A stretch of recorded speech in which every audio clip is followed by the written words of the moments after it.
Crew Pros, your single source for high-quality, affordable home services.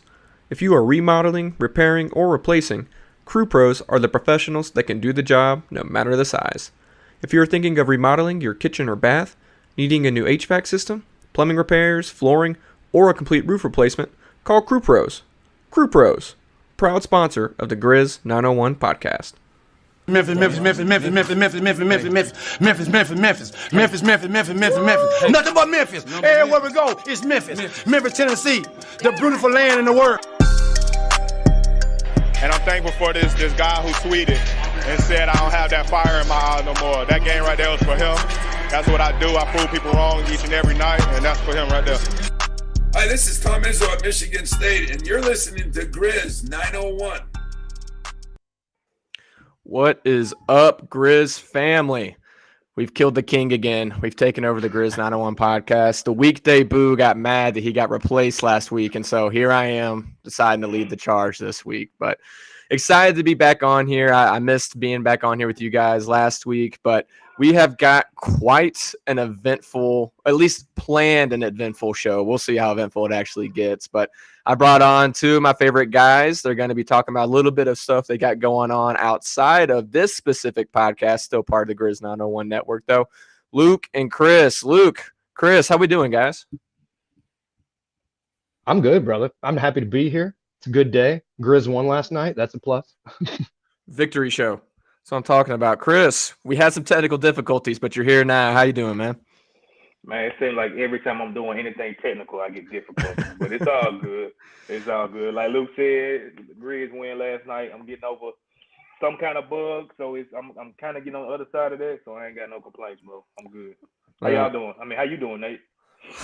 Victory show. Victory Wednesday, Thursday. I don't know what day of the week it is. I'm just surprised I still have a job, but happy to be here with you guys, man. It's always good to be on after a Grizz win. And I know you guys have a lot going on with your podcasts you released earlier in the week. So for anyone who is unawares, we actually have a new podcast in the Grizz 901 podcast network, the No Bluffing podcast. They released their debut episode yesterday. It was awesome. We're going to get into the parts that I disagreed with, but I thought that it was still awesome. But guys, tell us a little bit about that. Chris, I'll sort of let you take the reins if your computer's going to be able to handle it. But just tell us a little bit about No Bluffing, sort of what it is, what it's going to be, how it's going to be a little bit different than this, and what your plan is with it going forward. Yeah, it was my baby, man. It was a brainchild I had for about a year. I think I brought it to you and Daniel probably about when we first got with Grizz Lead or whatever, and just kind of some things wasn't lining up, and finally they did line up, and it was time to go. I didn't want to really wait, a little bit long. I know it was a little late getting started in the season, but luckily we're not too far in. But I mean, the name speaks for itself. We just want to have completely honest, raw, unfiltered but slightly filtered analysis, and just break down how we feel about the team, man. And that first episode, if y'all got a chance to check it out, we will be releasing some of the video content constantly on YouTube, but the audio will be out, and this is different, format for podcasts that I've, seen with Grizzly Media. So check it out. Tell us how y'all feel. If y'all like it, some things y'all don't, dislike and things like that. We open to definitely getting critiques, but I appreciate Luke and Nicole coming on, because they are, like, we all have like three dynamically different personalities, but they mesh so well. And I'm just excited to, see where it goes from here. So like I said, y'all definitely tap in with us, and, we'll have Nate and the crew on at some point, as guests, because, we all family here. So yeah, that's pretty much it for me. Better have me on. I'm just playing. Oh, no, course, bro. Got you. No, listen, it was seriously, it was a ton of fun.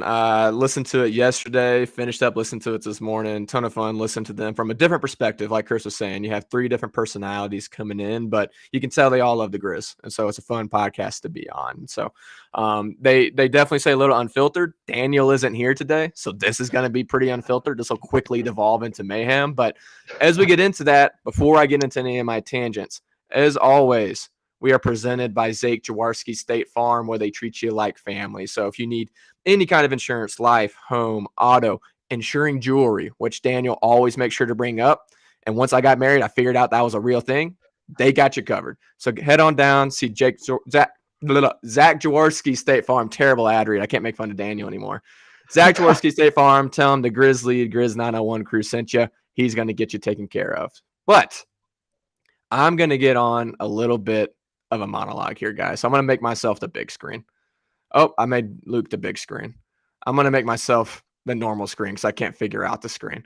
So before we get into anything going on with the No Bluffing podcast, before we get into the state of Grizness that we want to hit on later on, I have got to address the state of Utah. Utah, I don't know what it is, but y'all have to do better. I have been to 4 Jazz games now since I've been a resident of the state of Utah. 3 of them, I have had an incident with another fan. 3. Now listen, I am a acknowledged temperamental guy. My emotions can get the better of me. I'm aware of this, but I also spent 18 years of my life, it feels like, in a college locker room, baseball locker room. Not a college locker room. That'd be weird if I did for 18 years. A baseball locker room. I have been a fan of sports for years. I've been to games in Atlanta. I've been to games in Mississippi. I've been to games in Florida. I've been to games in Denver. I've been to games all over the country that were opposing fans' arenas without incident. All of them without incident. And 75% of the games that I've been to have gotten obscene enough where I felt like I needed to say something in Utah. The self-awareness is astounding. We saw, it went pretty viral, a lack of self-awareness amongst some Utahns over the weekend for Halloween. And I've got to be honest, it's rampant. I run into this stuff every day. And I just, the state of Utah, if it gets to the point where I think that you're being vulgar enough, I'm going to say something. I mean, really, I'm going to say something because of how vulgar you're being. This has gotten absurd. So, state of Utah, do better, be better. I want it to be fun to go to these games. I don't want to go to these games. Other fans shouldn't go to these games and be wondering, are they going to have to sit there and like avoid conflict because they're rooting for the other team? All right. Listen, I could even go to a game in Philly and they're going to yell and scream at me, but I don't feel like it'd be bad. Like, I love the back and forth. I want to poke at you. I want you to poke at me. Loser buys beers after the game. That's how it should be. It shouldn't be this, oh man, I really have to make sure, like, I have to watch out for my wife when we go to these games. Utah, get some culture, do better. Now, on to tirade number 2 that is related to Grizness. Y'all were out of pocket talking about Dillon Brooks yesterday. Y'all were out of pocket. And so I'm gonna let you get to it. And listen, I'm also fully aware of the Dillon Brooks conundrum. Even if you love Dillon Brooks, you hate Dillon Brooks. That's part of the Dillon Brooks relationship. But now it's gotten so far towards we're going to throw Dillon under the bus. It's absurd. So we're 5 games in. 5 games into the season. Luke earlier, before we got on here, said, I just need 2 games in a row. I'm like, he's only played in 5. He's only played in 5 games this season. But here are some stats before we get into this. He is 3rd on the team in field goal attempts per game, behind Ja and Dez. That's exactly how it should be. That's exactly how it should be with Jaren out. Zaire is the one we said before the season maybe could leapfrog him. No, not yet. Y'all had the whole echo chamber on No Bluffing yesterday. We're going in now. 3rd in field goal attempts behind Ja and Dez. Exactly where you want him to be. He has been at most in a game 2nd on the team in field goal attempts in a game. At most, including the was out, including the game where Dez was out. And on one of those, he was on a heater in Utah, and he still didn't take as many field goal attempts as Dez. Last night, he was 5th on the team in field goal attempts. He was last amongst the starters in field goal attempts on the entire game. Now, if you look at his stats, he's shooting 39.7% from the floor right now. Not great. He's shooting 40.5% from 3. Pretty good. Now, if you take out the first game back from injury, where he was clearly terrible, there's no arguing he wasn't terrible. He was throwing up bad shots trying to get in a rhythm. He is now shooting 45.4% from the floor and 50% from three.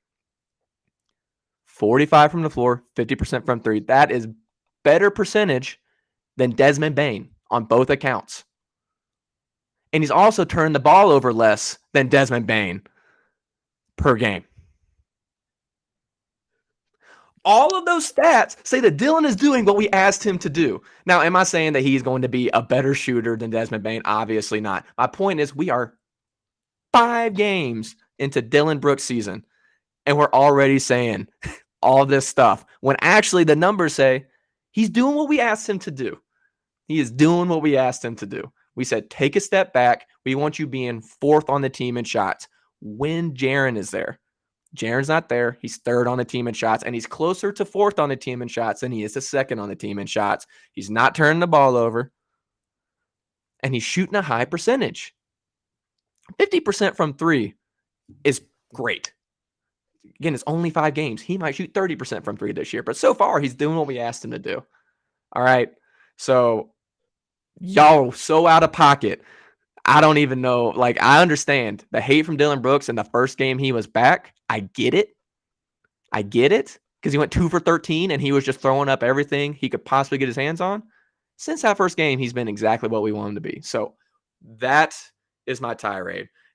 Everybody keeps saying Luke wants to talk. Luke, you are welcome to talk. You're welcome to address this. But those are the numbers. I made sure to really dig on them before I brought them on here, and they said exactly what I thought they would say. I was going to say, I feel a little bit like a jackass with that 5-game sample size because why does those 5 games feel like 25 already, though? Because people want them to feel like 25. The Dillon Brooks agenda says we want these to feel like 25 games. It just does. And really, it was the first game. The first game was like that, oh, Dillon, quit shooting. And I was with y'all. I was 100% like, Dillon, quit shooting the basketball. Everyone is making more shots than you. But since that first game, it has not been the case. It just hasn't. The first game was terrible. Every game since has been what we want. I would really like last night. I thought last night was my ideal Dillon, playing awesome defense. I mean, he had Simons locked up. Like it took Simons up until the 3rd quarter to really get cooking. Like he was playing great defense, only not shooting the ball, only shooting it when he knew he had his shots. If we could get that Dillon every single game, I would be happy. I mean, and even the loss against, was it that first loss against Utah where he was just on a heater, where he went off for 30? I would even take that Dillon. But it's like the Dillon in that second loss against Utah and the Dillon in the win against Sacramento. And I got to remember it's 5 games. I can't believe it's 5 games, Nathan. You said 5 games, and I was like, no. It's been at least 25. But well, and I will say you're not the only one feeling like that. I had somebody, I can't remember who it was, say something to me last night on Twitter that Zaire was way better than Roddy at this point in the season. I'm like, no, we're only 8 games in, and Zaire was pretty lost. So this is a general feeling. And listen, I get it too. I'm like, man. After the second Utah game, I was like, man, this team might be in trouble. And I had to look back and be like, yo, this is game 7. We're okay, right? Yeah. Take a breath. But I think it's important to point that out. In all seriousness, we are 7 games in. But sorry, I didn't mean to cut you off. I just want. Well, no, those shooting numbers are insane. Right? Those are much better than I was expecting. I'm looking at it right now, and those much better than I was thinking. I think everyone got stuck on game 1. Everyone got stuck on the game 1, 2 for 13, 0 for 5 from 3 performance. And we're like, oh, same old Dillon. Been the same old Dillon since that first game. He's not turning the ball over anymore either, which is really nice to see when everyone else on the team is turning the ball over. Yeah, John does. It's okay. They're going to be all right. Man. They're going to be all right. But Chris, you and me are the main ones that go back and forth on this. So I would love to hear your thoughts. I had to get clear my throat, man. Want to make sure I don't get caught up when I'm talking. I give you last night. I give you last night. But again, I'm not one of those people that's gonna go off of one game. So I'm not about to say that Dillon is turning a new leaf. I'm not giving y'all that. I'm not giving you that, Nate. I'm not giving Black Lives in the chat that, and I'm not giving anybody in Grizzly Twitter that's saying that. No, like he has not turned over a new leaf. He has not bought in yet. Like y'all, we can't say on one hand, oh, it's 5 games, it's a decent sample size, and then we turn around and say like we can't have it both ways, y'all. I'm just gonna say that. Like it's just 5 games, and on top of that, 2 of those 5, if we look at the stats, which was the first 2, were terrible. Last night, again, 9 points, 3 of 7. That's a Dillon game for me. And if we're going to be honest, if we go back to the No Bluffing podcast, I did say that the perfect role for him, like we've always said, is 3 and D. Like guard the best player on the team, on the other team, stay in the corner, hit threes. His 3-point percentage is good. Like if he sticks to that role of that, I'm cool with him. But it's like we can't sit here and say one game, this is what Dillon has bought into, because that's not true. Like it was 2 games ago, I want to say, in Utah, when we got an offensive rebound, got kicked out to him at the top of the 3-point line.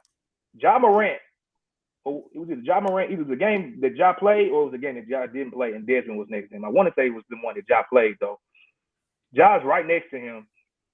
And instead of like resetting, we got a whole new 14 seconds to do whatever. He bends his knees like he does when he shoots inward, that awkward stance that he does, and lets it fly. And I'm like, bro, we got 14 seconds. Ja Morant is right next to you. That was not a great shot. Like, you can't change his mental. Like, it's not happening. So for one game that he just so happened to play great, good job, Dillon. Like, we all know my thoughts that I had about Santi Aldama this past offseason. Like, I was really big on, like, he's going to have to prove it to me that he's an actual rotation NBA player. That's a guy that's done something consistently. Like, if you look at his body of work in the summer league, I was still iffy on that because it wasn't like actual NBA rotational players, but he did have a great summer league. And then you bring that over into the preseason. And then now we are almost 10 games in. He's been pretty consistent from summer league to now. I can say that's a large enough sample size to say Santi Aldama is not a finished product, but he's going to be consistently what he's been. Dillon Brooks ain't gave me that yet. I'm talking about 20, 25 body of work and say, I'm willing to submit to this role. Dillon ain't showing me that. I'm not going off one game. I can't. Like, his irrational decisions just don't make sense to me. So I'll give him last night. Perfect role, perfect game that we need him to play. But I told Luke Prepod, like, even the game before last night, when that first play of the game, he went and made that crazy layup. I said, oh, Dillon's gonna go nuts. And not in a good way. If he made an and one and start the game like that, he's about to go crazy. Now, granted, he did calm down a little bit, but like, I'm not convinced yet, y'all. And again, the amount of money that he's gonna command at the end of the offseason, I believe he's gonna at least want around 18 million plus for what he gives us or what he needs to give us. Now, one more thing, I'm sorry, y'all. I put a tweet out there last night that I was watching a particular player's style of play. I sat there and watched Dillon Brooks play defense the whole game.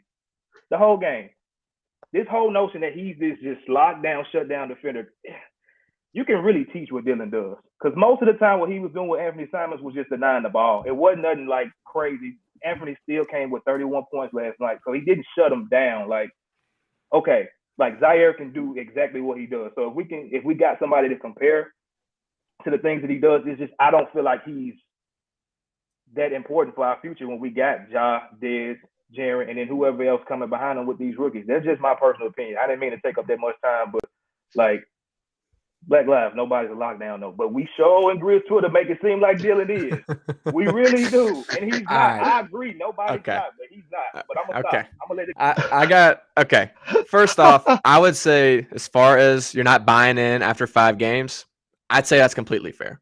I want to see more from Dillon more consistently too. I think what I have seen, again, from we all have our biases coming in. I've seen stuff that makes me think, yeah, he might actually be buying into that role. I've seen stuff that says, okay, he's trying to be more efficient. He recognizes he's not Ja, he's not Dez. But 5 games in, it is too early to say that. As far as the defense goes, I actually agree that you can teach that to players. You can teach them to defend how Dillon Brooks defends. You can teach the mentality where people actually do it. There's a reason. There's a reason you have super athletic, incredible players who can't defend, but they could defend if they really tried. And Dillon is a guy who just buys into that. He says, okay, I'm going to do this. He takes pride in doing that. And that is something that's not built into everybody. So I think that's the difference with Dillon is he brings the mentality that is ready to do that. I agree. I don't think he has some spectacular skill set. I don't think he is this amazing natural defender like a TA was, right? But I do think he brings the same mentality as TA, and that is increasingly hard to find in a scorers league and a league that is defined by highlights and offensive firepower. So those are my two things there. I agree with the sample size, but that's why I thought you guys were so out of pocket. Because the sample size is so small and the numbers say Dillon is what we want him to be so far. So we will see. But just like it's too early to say Dillon Brooks is the franchise cornerstone bought into his role, it's too early to say, send that dude out of here. He's terrible. He's still taking all these terrible shots, right? Like he took, listen, I watched the game last night too. He took a couple of shots. I'm like, Dillon, I don't want you taking those shots. But for the most part, they were in rhythm shots, even the ones he missed, where I'm like, that's a good Dillon look. And he only took 7 of them. Again, 5th on the team in field goal attempts. But too early in the season to say on any of it. Got to stay off Dillon Brooks' back. Got to stay off of our rookies' backs too, guys. This is less to you two and more so to Grizz Twitter, Grizz Nation. Be patient with the rookies. We're 8 games in. We are 8 games in. I saw some stuff on David Roddy. I sat there and I said the game's too fast for David Roddy. I agree. And I'm the one who thought he looked more ready in Summer League and preseason than I thought Laravia looked. And I've been proven wrong by a lot. I was definitely wrong on that. But still, preach patience. Like, he doesn't have to be ready. Just like Laravia didn't have to be ready. Preach patience. These guys are not supposed to be playing this much right now.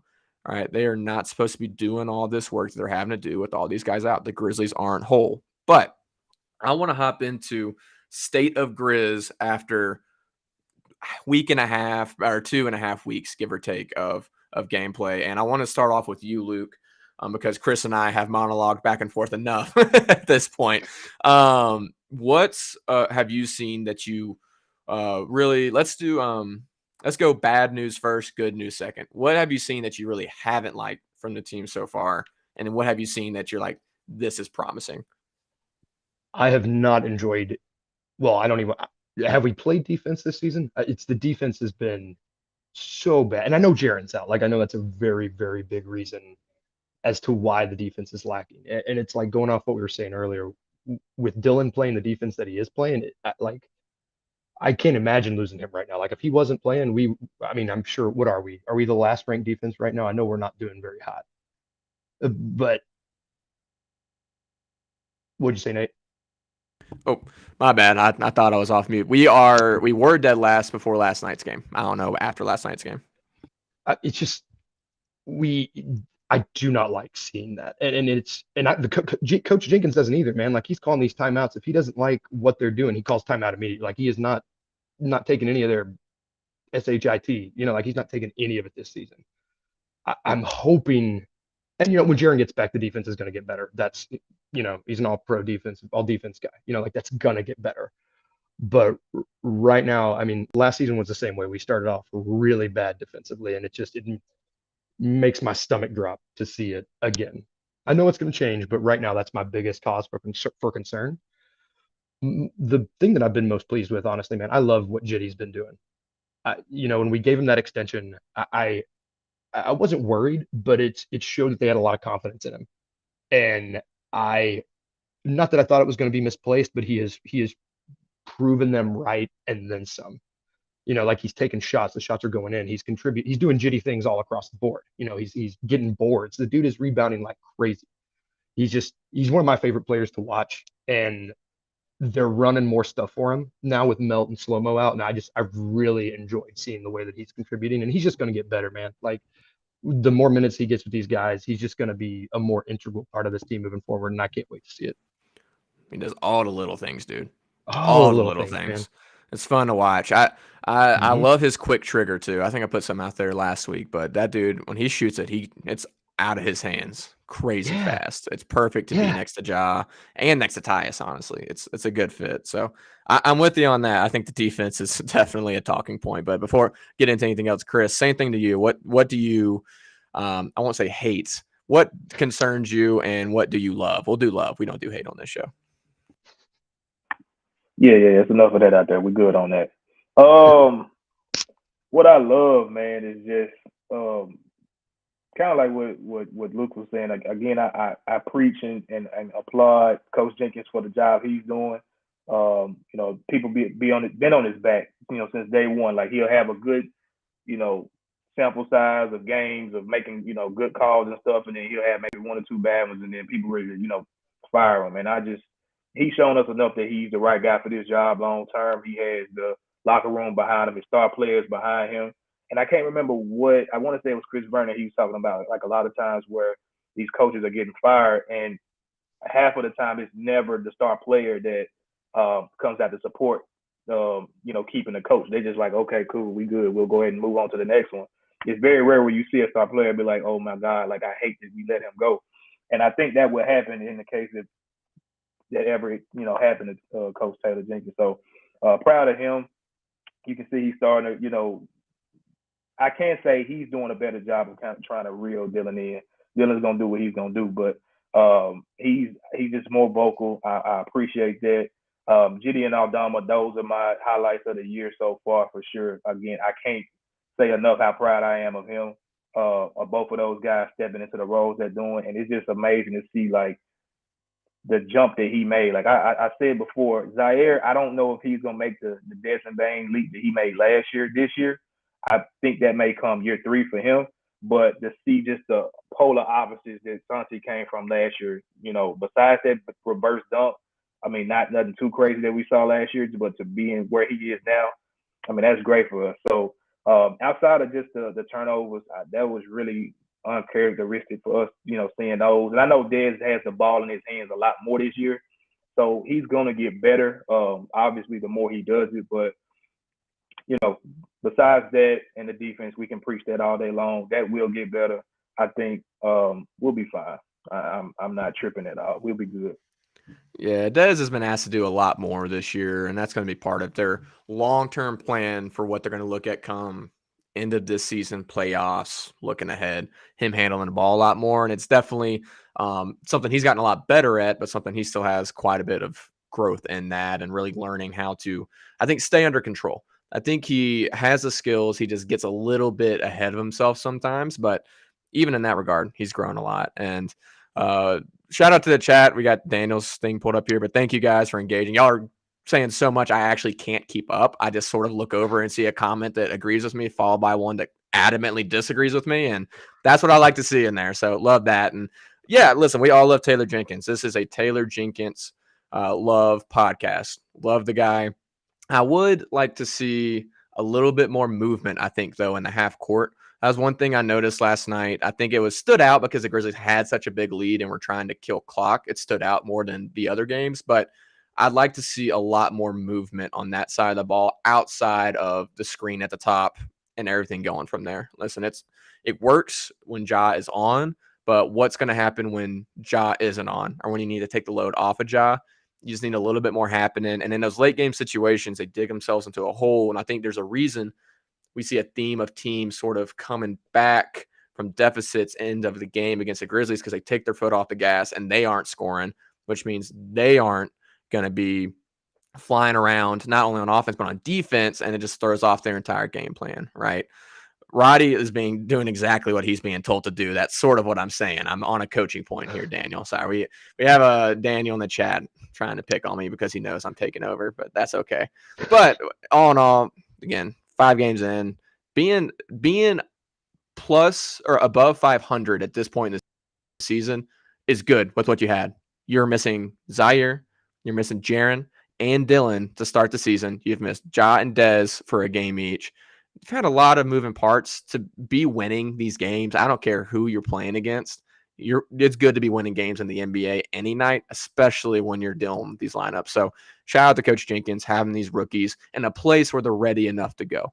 And I'm with you guys about the defense. Listen, I think Everybody knows that. I think that Jaren's going to be a big piece of that. Jaren and Zaire are two of your top 3 defenders, maybe your top 2 defenders on the team, and both of them are out right now. And that's a huge hit to them.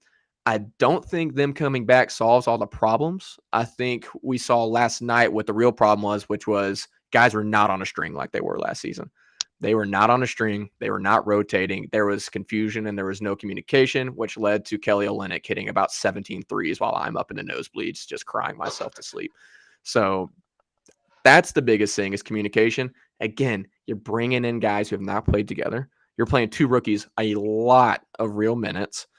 It's a lot of adjustment in that regard. So I'm not super worried about it. I also don't think Jaren and Zaire automatically solve all that. But I think we saw steps taken against Portland last night in an ugly game, an ugly win. The defense really held up. So that's big. As far as stuff that I love, Laravia has been so much better than I thought he would be. So much better. He is more ready on defense. The game has not sped him up.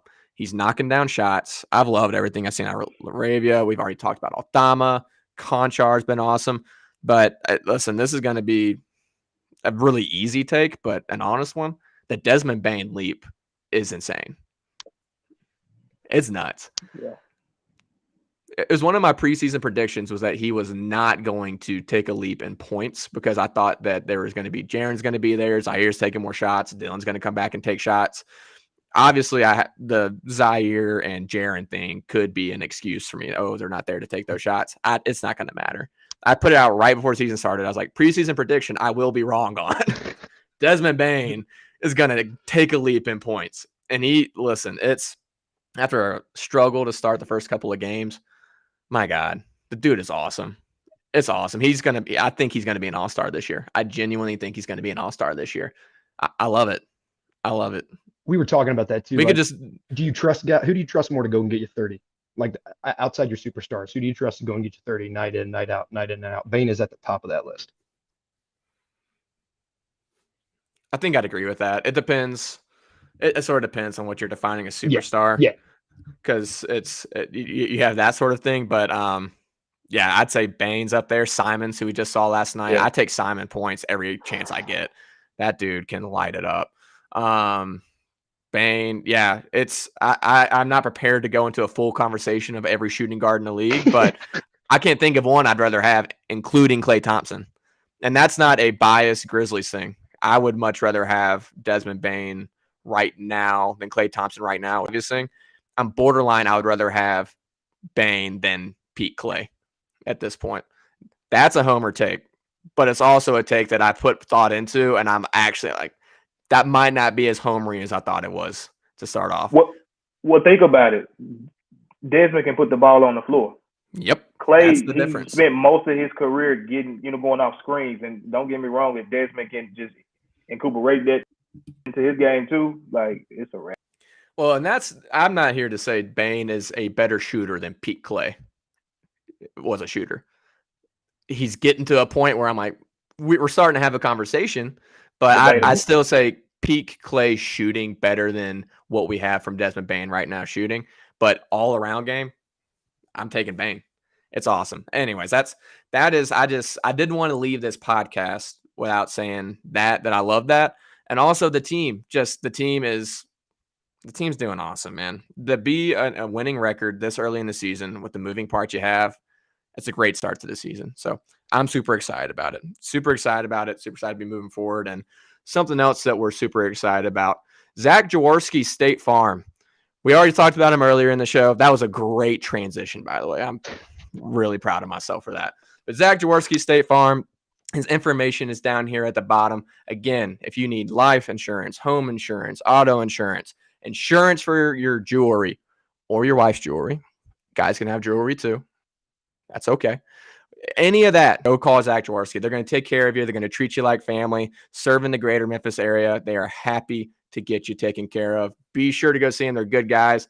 Daniel has everything insured by him. And if he's willing to give Daniel insurance, he's willing to give you insurance. So be sure and go check him out. But with that, guys, we have a bit of a shorter show today because I know each of us has a little something we have to get to after this. But any predictions for the rest of the week? I don't even know.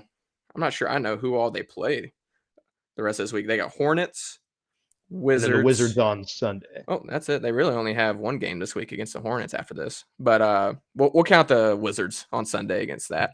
So coming up, Hornets, Wizards, both at home. Finally, the Grizzlies have a 3-game home stretch coming up, which I know they've got to be thankful for after being on a West Coast trip for as long as they've been. That was a long road trip. But predictions against the Hornets and Wizards. Hornets, a team that I will be upset if the Grizzlies don't pull a win out in that game. Wizards, a team that I think the Grizzlies should beat, but has actually been playing pretty well. They've been putting together some good games. But coming from you guys, starting with you, Luke, any predictions on these 2 games coming up before we are going to be able to get out our next podcast? I think it's 2 dubs, 2 easy dubs. I mean, I think the Hornets could make a run for worst record in the league by the time the season's over. So I think that'll be an easy dub. And I mean, the Wizards are frisky, man. Like, I think Beal got that bag, and he's not really playing, like 100 all the time. But like, they got a good team. They got some hoopers on that team. But I still think we pulled the dub. I'm like you. I'm going to be upset if we lose it, but I think we can win them both. Yeah, Hornets, worst record in the league and in the courts. All right, Chris. Chris, what you got for these next 2 games coming up? Dang, that was funny right there. I ain't gonna lie, Nate. The Wizards game is the only one that kind of, sort of. I'm not even gonna say worries me. I'm not 100%. I'm gonna say I'm probably about 80% that we'll get that game out. But if Porzingis plays, we know he gives us fits when Jaren is there. So if Jaren is not there, the good thing about Santi, he's mobile big, so he can step out there with him a little bit. As long as he's not going for his pump fakes and stuff and getting fouls, he can stay in the game. I think he will be okay. But I think we go, 2-0. Man, LaMelo's not playing with the Hornets because I think that always gets Ja going. Like, I think they're cool with each other, but they both are just like super like overconfident guys. And I think the smack talk that they have on the court, just makes some games a little bit more intriguing. But I think they pull both of them out regardless. Yep, I think the Hornets game's a win. I actually think they split these next 2. I think they go 1-1. I think that they are a better overall team. Better overall team than the Wizards, but the Wizards are the type of team that give them fits because they have players that are really long and really skilled in Porzingis and Kuzma.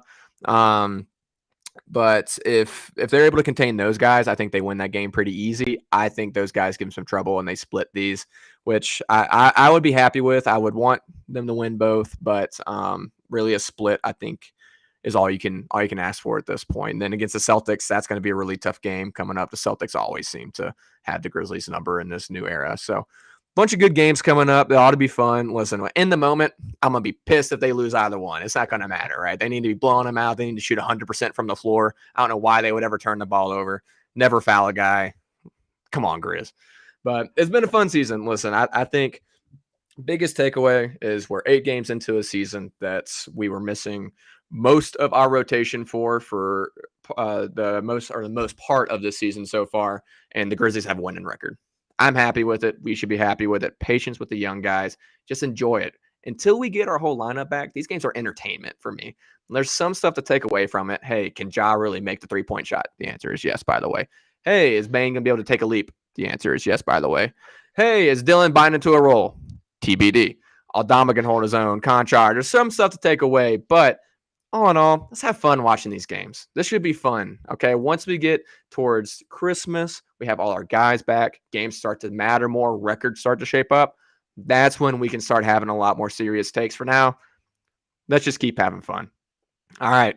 I think that's all we got, guys. Pretty short pod. I'm pretty proud of myself. Under 40 minutes before we hit the outro. Be sure to subscribe, rate, and review. We are on Spotify, Apple Pods. If you're listening now, we're on YouTube now. Be sure to go over there and subscribe, rate, review. Excited you up here so you can, as I like to say, see us be idiots and have our chaos and mayhem. So ton of fun. Love having you guys. Again, chat, thank you guys so much. It has been a blast having y'all in here. It's so much fun seeing y'all go back and forth. Really enjoy that. Be sure to have the same back and forth on Twitter, in the comments on YouTube, whatever it may be. And as always, be nice. Tell your friends.